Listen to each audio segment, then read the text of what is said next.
வணக்கம். இன்னைக்கு நாம ரொம்ப முக்கியமான அதே சமயம் கொஞ்சம் எமோஷனலான ஒரு விஷயத்தை பத்தி பேச போறோம். கால்பந்து உலகின் முடிசூடா மன்னன் கிறிஸ்டியானோ ரொனால்டோவின் அந்த 20 வருஷ உலகக்கோப்பை பயணம், அதாவது அவர் கைகளில் சிக்காமல் போன அந்த முற்றுப்பெறாத கனவை பத்தி தான் இன்னைக்கு நாம அலச போறோம். எந்தவித தாமதமும் இல்லாம வாங்க நேரடியா விஷயத்துக்குள்ள போயிடலாம். கொஞ்சம் யோசிச்சு பாருங்களேன். 5 பேலண்டிவோ விருதுகள், 5 சாம்பியன்ஸ் லீக் கோப்பைகள், யூரோ கோப்பைன்னு கிளப் லெவல்ல எல்லாத்தையும் ஜெயிச்ச ஒரு மனுஷன். இதெல்லாம் எந்த ஒரு சாதாரண வீரரும் கனவுல கூட நினைச்சு பார்க்க முடியாத இமாலய சாதனைகள். ஆனா இவ்ளோ பெரிய லிஸ்ட்ல ரொம்ப முக்கியமான ஒரு விஷயம் மிஸ்ஸிங். அதுதான் இந்த FIFA உலக கோப்பை. என்னதான் ஒரு உச்சத்துல இருந்தாலும் இந்த ஒத்த கூரை எப்படி ஒரு பெரிய முரண்பாடா ஒரு வெற்றிடமா நிக்குதுன்னு பாருங்க. 6 இது வெறும் நம்பர்னு நினைச்சிடாதீங்க. ஒரு மனுஷனோட அசாத்தியமான உழைப்ப இந்த ஒத்த நம்பர் சொல்லுது. 2006 ஆரம்பிச்சு 2026 வரைக்கும் தொடர்ந்து 6 உலக கோப்பைகளில் விளையாடி இருக்காருன்னா சும்மாவா? கால்பந்து மாதிரி உடம்ப உருக்கி விளையாடுற ஒரு கேம்ல 20 வருஷமா டாப் ஃபார்ம்ல இருந்து உலகின் மிகப்பெரிய மாடல 6 முறை களமிறங்குறது சீரியஸ்லி வேற லெவல் டெடிகேஷன் பாது. இப்போ நம்ம எல்லாருக்கும் தோன்ற ஒரு பெரிய கேள்வி இதுதான். இவ்ளோ சாதிச்ச ஒருத்தரால 6 முறை சான்ஸ் கிடைச்சோம், 20 வருஷமா இந்த ஒரு கனவை மட்டும் ஏன் நிஜமாக்க முடியல? ஏன் அந்த தங்க கோப்பைய அவர் கைகள்ல எந்தவே முடியல? இந்த கேள்விக்கான பதிலை தேடித்தான் இன்னைக்கு நாம கால வரிசைப்படி ஒரு டைம் டிராவல் பண்ண போறோம். முதல்ல இந்த 2 தசாப்த கால ஏமாற்றங்களோட ஆரம்ப கட்டத்தை பத்தி கொஞ்சம் பார்ப்போம். 2006ல வெறும் 20 வயசு இளைஞரா தன்னோட முதல் உலக கோப்பையில என்ட்ரி கொடுத்தாரு ரொனால்டோ. அணி அரையிறுதி வரைக்கும் போச்சு, ஆனா பிரான்ஸ் கிட்ட தோத்து கனவு அங்கேயே முடிஞ்சது. ஒரு சிறப்பான ஆரம்பம் தான், ஆனா முழுமை அடையல. அப்புறம் 2010ல ரவுண்ட் ஆஃப் 16 சுற்றில் பலம் வாய்ந்த ஸ்பெயின் கிட்ட 1-0ன்னு தோத்து வெளியேறினாங்க. 2014ல ரொம்பவே மோசம். ரொனால்டோ ஒரு பெரிய காயத்தோட தான் விளையாடினாரு. தனியாளா எவ்வளவோ போராடியும் போர்ச்சுகல் குரூப் ஸ்டேஜ்லயே வெளியேற வேண்டியதா போச்சு. ஒரு சூப்பர் ஸ்டாரா ஒரு உருவெடுத்தாலும் இந்த முதல் 3 அட்டம்ப்ட்டுமே அவருக்கு பெரிய ஏமாற்றமா தான் முடிஞ்சது. அடுத்து இந்த நெடிய போராட்டத்தோட உச்சகட்டமான 2018ல இருந்து 2026 வரையிலான காலகட்டத்துக்கு வருவோம். 2018 உலக கோப்பையில நடந்த அந்த ஒரு மேஜிக் மொமெண்ட் நினைவிருக்கா?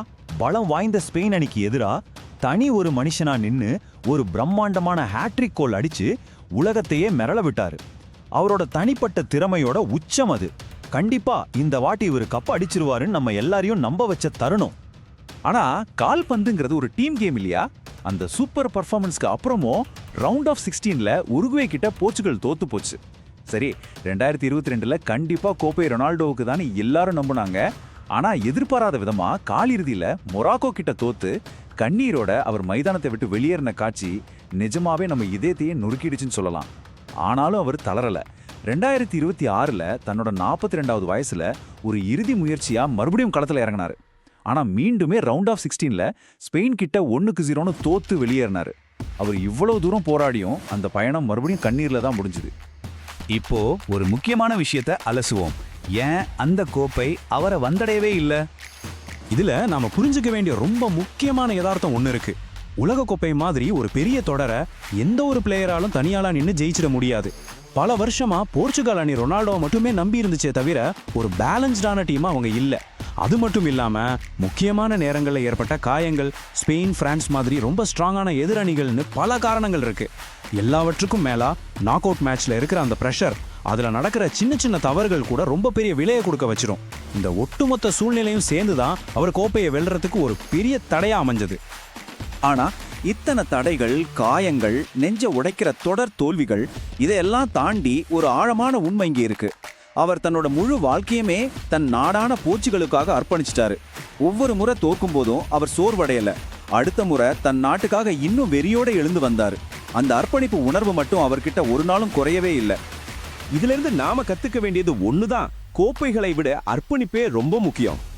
இந்த முழு அலசலோட மைய கருத்தே இதுதான். கோப்பைகள் ஒரு வீரரை உருவாக்கலாம், ஆனா ஒரு லெஜெண்டை உருவாக்குறது அவரோட அர்ப்பணிப்பும் போராட்டமும் தான். அவருக்கு உலக கோப்பை கிடைக்காம போயிருக்கலாம், ஆனா கால்பந்து வரலாற்றுல கிறிஸ்டியானோ ரொனால்டோவோட சாதனைகள் என்னைக்குமே அழியாது. அந்த 20 வருஷத்துல அவர் காட்டின அந்த சளைக்காத போராட்டம் இருக்கு பாத்தீங்களா, அதுதான் அவரை வெறும் ஒரு சிறந்த வீரருங்கிற நிலையிலிருந்து ஒரு லெஜெண்டுங்கிற நிரந்தர இடத்துக்கு உயர்த்தி இருக்கு.